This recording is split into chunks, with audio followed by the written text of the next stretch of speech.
Galera,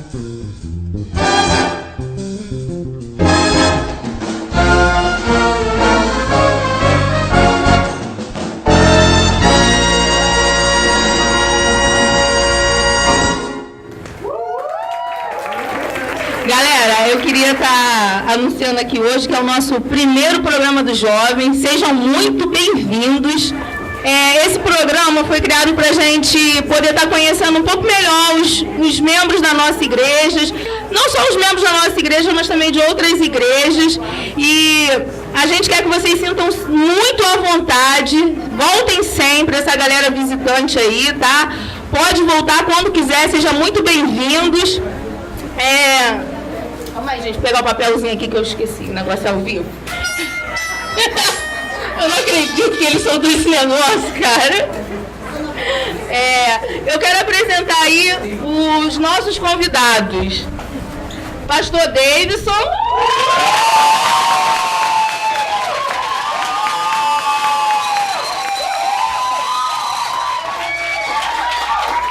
O nosso irmão, amigo aqui, Marrone.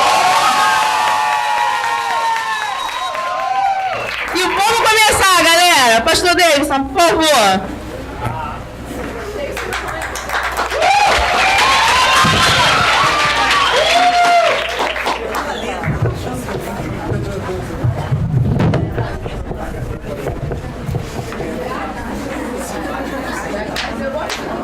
Nosso Batman aqui é o Batman.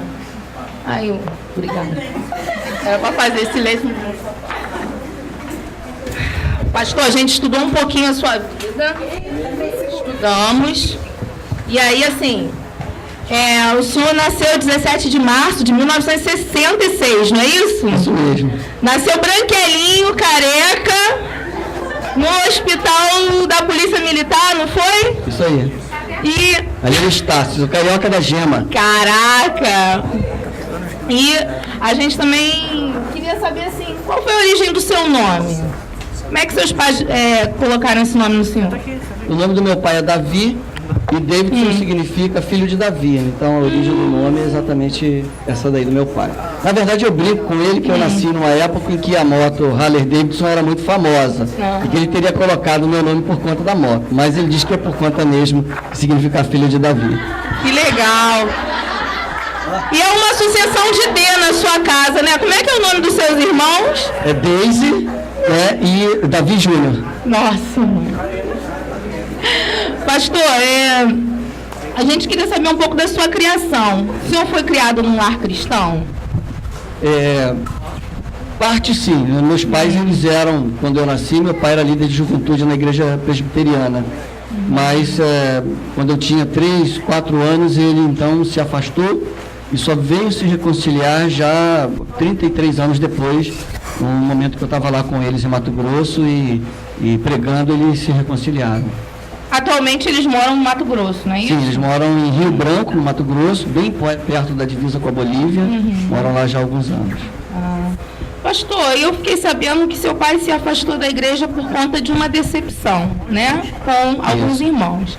E aí eu queria te fazer uma pergunta. Como é que o senhor faz hoje para que essas decepções, essas mágoas não afastem o senhor e a sua família novamente da igreja?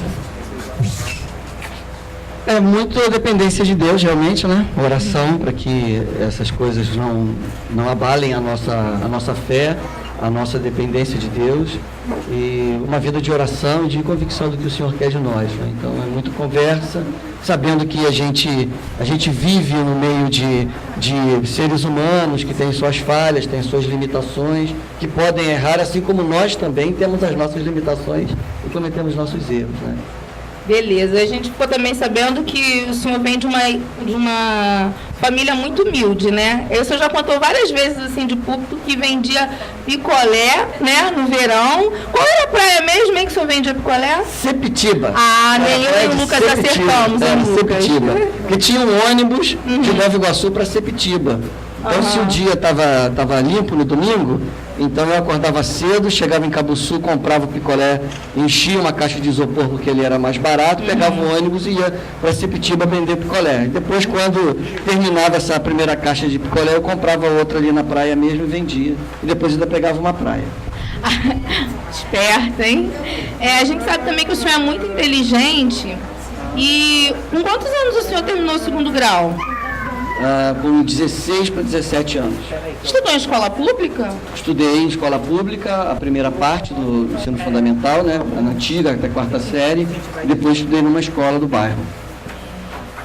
O senhor fez faculdade na Gama Filho, não foi? Foi, economia. Isso. E para suprir aí o gasto da faculdade, o senhor começou a estagiar onde?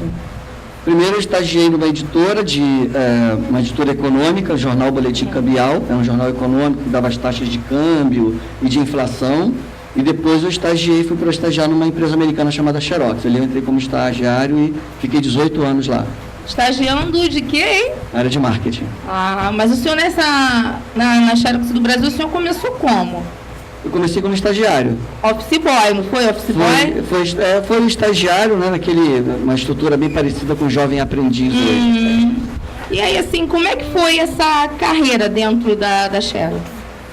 Eu fiquei 2 anos como estagiário, porque quando eu entrei ali como estagiário, eu já estava no 3º ano da faculdade.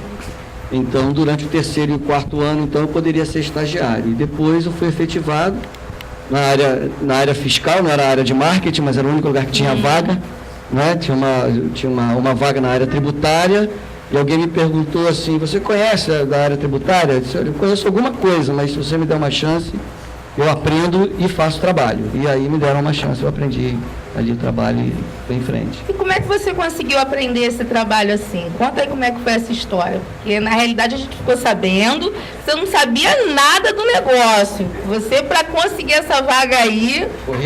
Correu muito atrás. Como é que foi? No 2º grau eu tinha aprendido um pouco sobre tributos, mas uma introdução sobre o que era, né?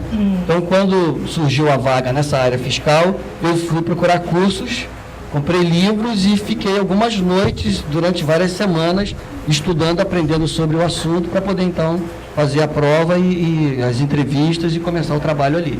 E aí estudava sábado, estudava domingo, onde tinha um curso, eu ia lá para poder aprender um pouco. Conta aí como é que foi que esse trainee, esse office boy, conseguiu chegar a gerente de marketing. Como é que foi? Foi uma trajetória, não foi rápido, foram 18 anos dentro da empresa. A empresa é uma empresa grande, uma empresa que investe nas pessoas. Então, à medida em que eu fui crescendo, ela foi investindo, pagando novos cursos, e aí eu fui passando por cada área dentro da área de marketing, que é uma área muito complexa, muito grande, né?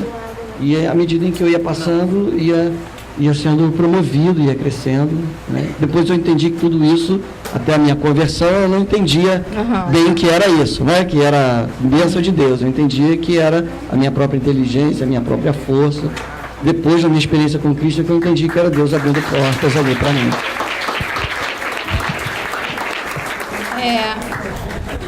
O sucesso e a estabilidade financeira chegou muito rápido, não foi, pastor? Não muito rápido, mas chegou quando o senhor começou a batalhar. O senhor já tinha uma vida financeira bem estável. Quando o senhor foi alcançado por um folheto. É verdade, né? É isso mesmo. Assim, é muito interessante. Faltava alguma coisa em toda essa estabilidade financeira, né? E o que faltava nessa época aí para o senhor? Faltava a presença do Senhor, né? Faltava exatamente o que a gente com os olhos humanos não consegue ver, né? A presença, a bênção de Deus, a paz. A gente só vai descobrir depois na experiência com o Senhor. Então aquele folheto dizia justamente isso. Você pode ter tudo que o teu coração quis conquistar, mas se não tem Cristo, você não tem nada. E aquilo despertou a minha, então, curiosidade para entender o que era isso que faltava. E depois eu descobri. Daí o senhor foi procurar uma tia, né? Eu fui visitar algumas igrejas. Eu tinha uma tia-avó, que era membro da Igreja Batista em Rio da Prata, em Bangu. Eu fui visitá-la e ela estava na igreja, era um congresso de juventude. Ali eu fui para a igreja e ali, naquela noite ali, eu entreguei minha vida a Cristo. Como é que mudou a sua vida assim, né? Nessa época você era um empresário, né, com estabilidade financeira, família, e aí, como é que foi essa conversão, esse momento de conversão? Foi uma mudança radical de visão de vida, né? Até então, como eu disse, eu achava que o meu crescimento profissional, eu cresci na Xerox e também na Gama Filho, a faculdade que eu estudei, depois eu me tornei professor da faculdade. E eu era um pouco marrento nessa época aí. Eu achava que tudo isso acontecia porque eu era bom, porque eu tinha força, eu me dedicava, eu estudava. Então eu entendi que tudo aquilo acontecia por minha própria força. E, então foi muito interessante que eu me converti num sábado, era um congresso jovem. E aí na segunda-feira eu cheguei na minha sala de trabalho e atrás da minha mesa tinha uma parede coberta de diplomas dos prêmios que eu tinha ganho.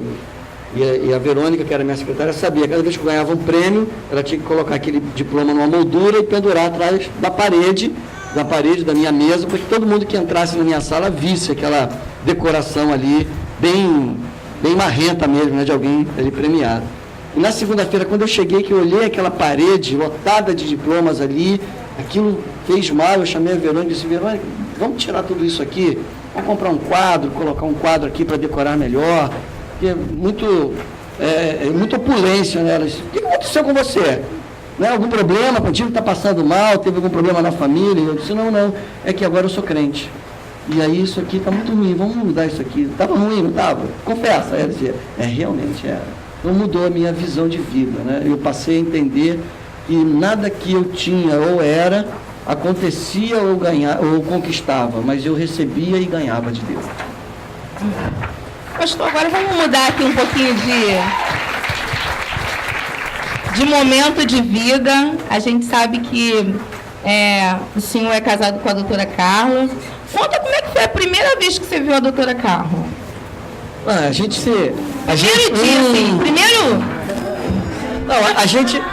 trabalhava muito junto na igreja. Não, o primeiro dia que você olhou assim para ela Olha, foi no dia 21 de abril de 1998. Tá aí.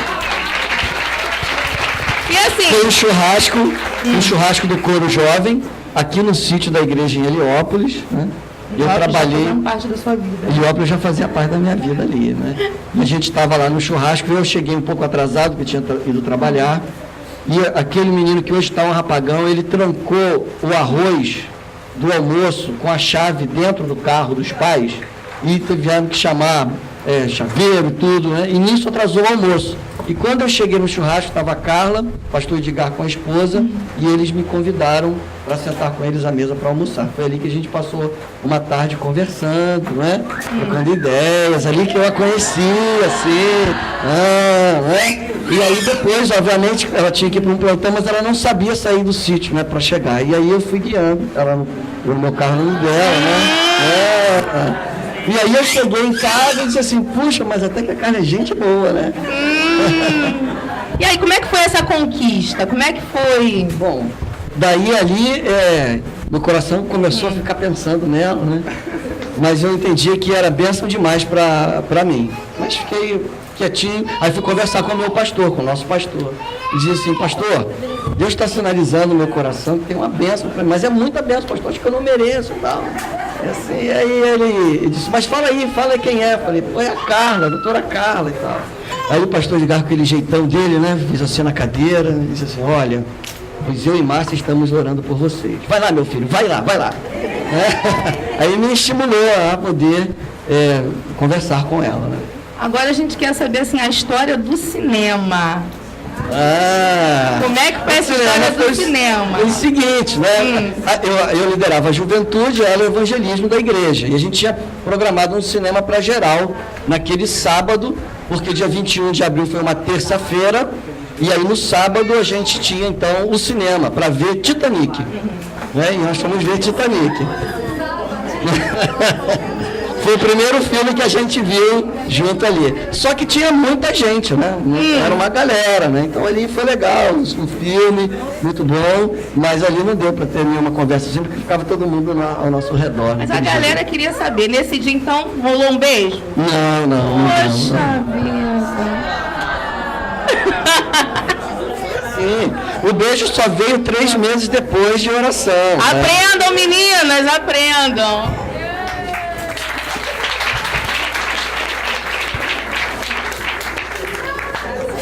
O senhor já estava com a vida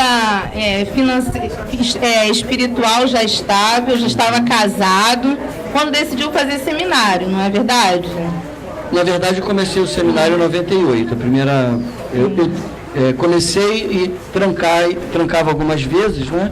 Por conta do trabalho, às vezes eu era transferido do trabalho, então aí isso demorou um pouco. Mas a minha primeira turma foi em 98, no segundo semestre. Pouco depois de começar a namorar com aquela benção. E como é que foi esse chamado para ser pastor? Foi muito interessante como Deus fez isso, né? Eu estava interpretando o pastor Cécio Pisler, que já foi um pastor que já veio pregar aqui em nossa igreja. Ele é um pastor lá da África do Sul. E ele é um evangelista, mas naquela noite ele resolveu pregar uma mensagem e fazer apelo para vocacionados. E eu estava interpretando, e à medida em que ele foi fazendo o apelo, eu também fui entendendo ali o chamado de Deus para a minha vida com relação ao ministério. E como é que foi?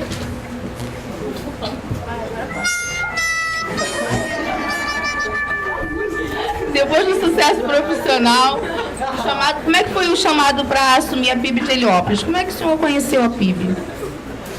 Eu fui chamado para pregar no mês da juventude, né? Foi a primeira vez que eu fui chamado através da vida do Fábio, do Fabinho, do Wesley, né? Que estavam aqui liderando o pessoal e me chamaram para pregar. E foi uma experiência muito gostosa. O pessoal foi com a minha cara e eles então me convidaram para voltar, né? Para pregar uma série de conferências.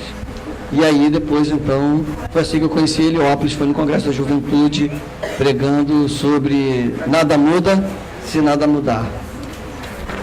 Sabemos que grandes homens de Deus pagaram um preço, sabemos que grandes homens de Deus foram chamados e pagaram um preço alto. Moisés ficou 40 anos no deserto, Davi não realizou o sonho de construir o templo, Abraão quase matou seu próprio filho, Paulo tinha um espinho na carne. Apesar disso, acredito que eles fariam tudo de novo. Qual é o conselho que o senhor daria para os jovens que são chamados por Deus? O preço vale a pena? Vale. Nada compensa a alegria de estar no centro da vontade de Deus. Porque a visão que Deus tem para a nossa vida, ela é muito além daquilo que nós podemos entender ou de alguma maneira imaginar. Como Paulo fala lá em Efésios, né?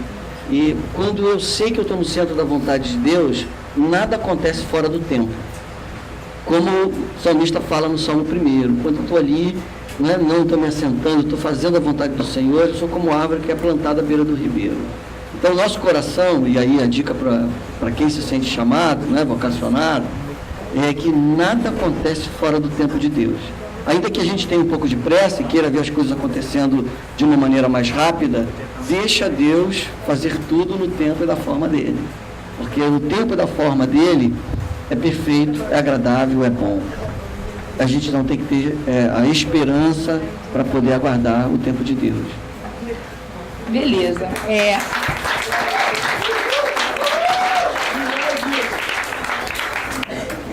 Pastor, a gente sabe que o senhor é conhecido como pastor do abraço, né? É sempre abraço o seu irmão. E quando que foi que o senhor descobriu o valor de um abraço?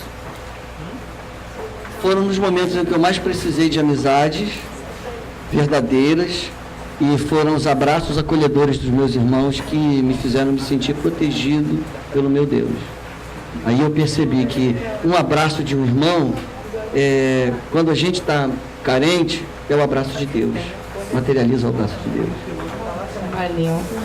O senhor também sempre fala que a vontade de Deus ela é boa, perfeita e agradável, né? E quando foi também que o senhor descobriu que a vontade de Deus era boa, perfeita e agradável na sua vida?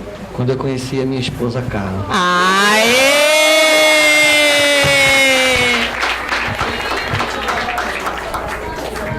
Agora, valendo uma caneca, essa caneca personalizada do programa do Jovem, né? Eu quero que o senhor me responda quem disse essa frase aqui.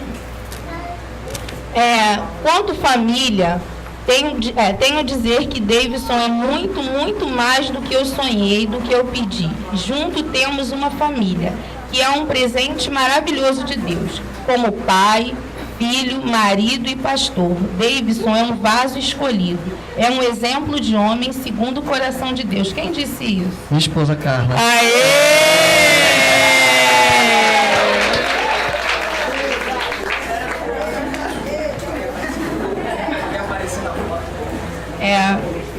A gente encerra por aqui a nossa entrevista com o pastor Davidson. Um prazer, pastor. Descobriram essa foto. Essa é minha aniversário mãe. de 2 aninhos do pastor, gente. Olha lá, ele estava fazendo 2 aninhos. E aí, pastor, conta pra gente, aonde é essa foto aí? Tava cabeluda, hein, pastor? Eu tinha cabelo nessa Muito. época, né? Vamos pegar isso aí, gente. Isso daí é uma floresta, mas não ajuda. Pode? É, por isso eu tinha tanto cabelo, assim.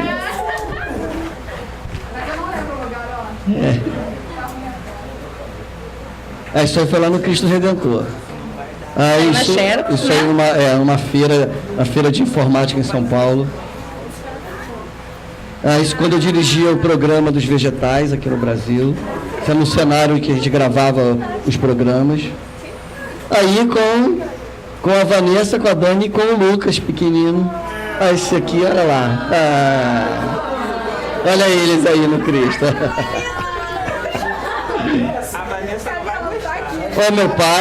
Meu pai, tia Risa, o Augusto lá, a Vanessa, a Dani e o Lucas. Aí a Carla, grávida, começou a ficar grávida do Pedro. Olha a barriguinha começando ali.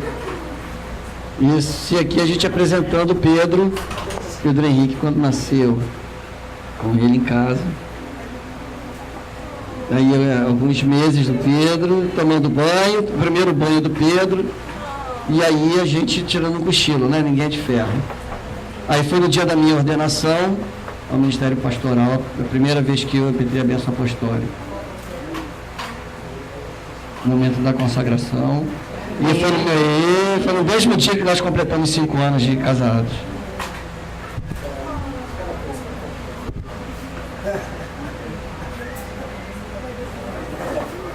Aí já com o trio Calafrio no primeiro ano dos Gêmeos e com o Pedro no segundo.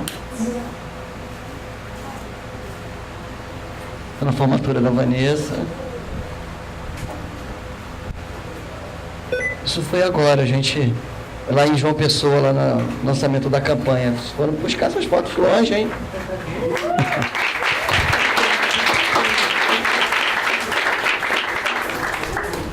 O pastor ganhou a caneca, pode beber água e ficar com a caneca. Opa! Foi um prazer ter o pastor aqui hoje com a gente.